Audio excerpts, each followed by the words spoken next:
Mimi binafsi na support huu mswada kwa sababu hapo nyuma imetusaidia kuchenga mabarabara zetu, kupita saa hizi imekuwa rahisi.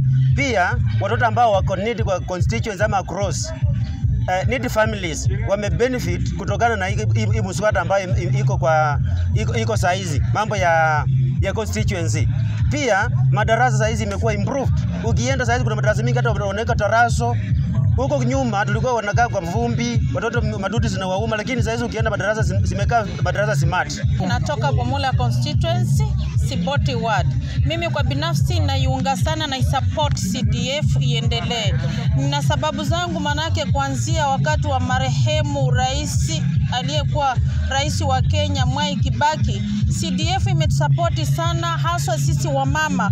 Tulikuwa tumechanganyikiwa sana kimapato, lakini wakati CDF imekuja hatukuweza kuuza mashamba, imetuinua kijamii, na hasa watoto wetu wamepata elimu ya kutosha, wameajiriwa kazi.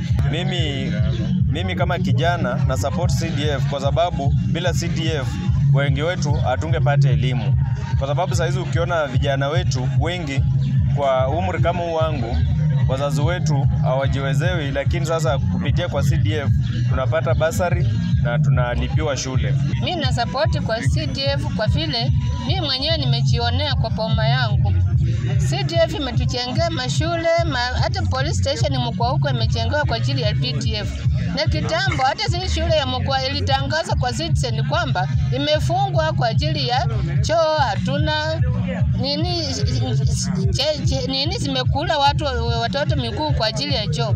Sasa hizi tuko na machoo za CDF, police station iko hapo, kila kitu tunapata kupitia kwa CDF. Wakati wa KANU watu wengi, watoto wetu wengi hawakusoma.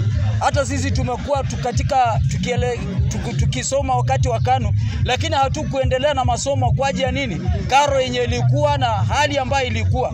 Lakini saizi watoto wetu tumeona imerahisisha watoto wetu kufanya nini? Kwenda shule na kusoma. Watoto wetu wengi wameenda university, wengine wameendelea wako kule ng'ambo.